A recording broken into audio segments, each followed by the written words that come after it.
Story RH, le podcast RH qui ne vous raconte pas d'histoire. Bienvenue à toutes, bienvenue à tous. History is made of stories. Dans cet épisode, nous allons parler des risques liés à un engouement hâtif à l'égard du digital. Arrête, le digital, c'est la réponse d'avenir. Intelligence artificielle, réalité augmentée, métavers, bref, la techno, c'est la solution à tout.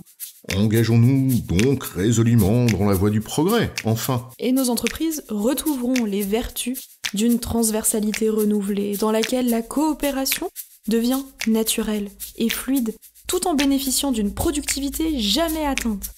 On a compris, le digital est le levier de notre progrès. En vérité, oui, bien sûr, c'est un levier de progrès indéniable, mais peut-être pas de tous les progrès. Les bénéfices escomptés ne viennent pas toujours aussi vite qu'on l'espère, parce qu'il y a aussi le facteur humain. Tiens, c'est ce qu'on appelle le fameux paradoxe de Solow. Oui, croyons dans les vertus du digital, mais avec raison, pas aveuglément.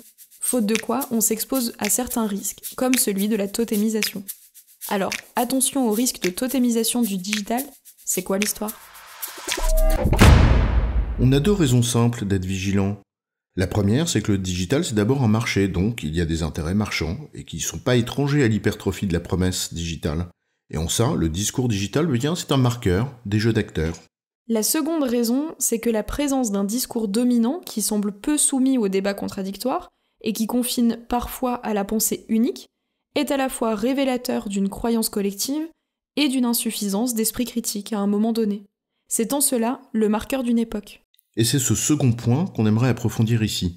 Il caractérise en fait une période avec les peurs, les désirs qu'elle véhicule, les doutes, les impuissances qui la caractérisent, avec ses mythes et ses croyances. Là, le risque de la totémisation n'est pas très loin, si l'on veut bien s'intéresser un peu plus au sujet. En fait, un totem, ça présente 3 grandes caractéristiques. D'abord, le totem repose sur un mythe, c'est-à-dire sur un récit explicatif de phénomènes qui échappe à la raison de ceux pour qui il est constitué, et qui est censé leur apporter des réponses à ce qu'ils comprennent pas.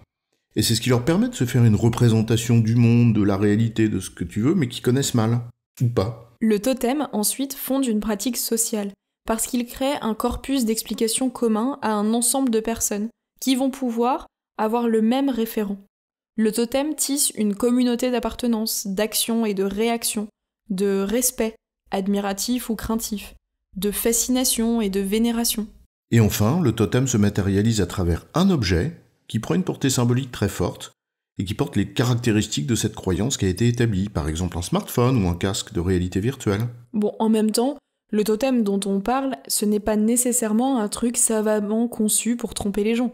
Il n'est pas nécessairement intentionnellement manipulatoire. Oui, mais il reste bien néanmoins le symbole d'une organisation sociale qui est fondée sur les croyances et non sur la raison et le doute raisonnable. Et il y a là, à mon avis, 2 risques principaux qui ne sont pas anodins du tout. Le premier risque, c'est celui du clanisme, qui est associé au totémisme, ce que Durkheim a évoqué. Ce n'est pas systématique, mais c'est un risque réel, notamment de monde à 2 vitesses ou de fracture sociale. Et le second risque, c'est celui de la pensée magique, quand elle prend le pas sur la raison, qu'elle soumet les faits à une idéologie, avec tout ce que ça suppose de désillusion quand le réel rattrape l'utopie. On ne va pas faire ici l'inventaire des croyances dont le digital est porteur. Elles sont nombreuses. On ne va pas non plus faire la liste des effets négatifs et pervers du digital. Les postures qui convoquent le contre avec autant d'ardeur que le pour manquent toutes les deux cruellement de nuances et de raison.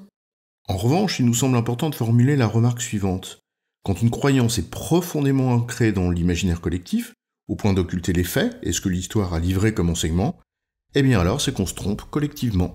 Le totem, avec sa pensée magique, nous aura alors écarté des vrais sujets par la seule force de son attraction, à l'image de celui qui cherche ses clés perdues, là où il y a de la lumière, c'est-à-dire sous le réverbère. L'idée que le digital puisse être source de coopération, elle date pas d'aujourd'hui, c'était déjà la promesse du knowledge management dans les années 90, avec le succès qu'on connaît dans les faits.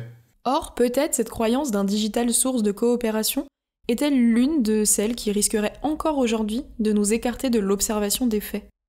Au fond, peut-être que cette croyance nous affranchit-elle inconsciemment des réels et pénibles efforts individuels comme collectifs qu'exige une véritable coopération.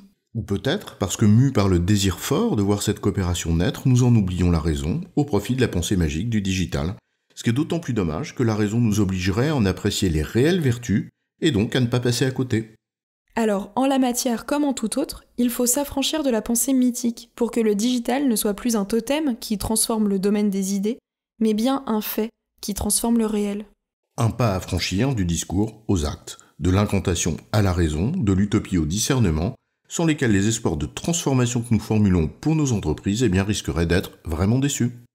En résumé, si le digital est indéniablement porteur de bénéfices réels, ne cédons pas aux sirènes des discours qui le parent de toutes les vertus et ressemblent fort à une sorte de pensée magique. En revanche, faisons preuve de discernement, avec raison et nuance, pour en tirer raisonnablement les meilleurs profits. J'ai bon, chef ? Oui, tu as bon, mais on va pas en faire toute une histoire.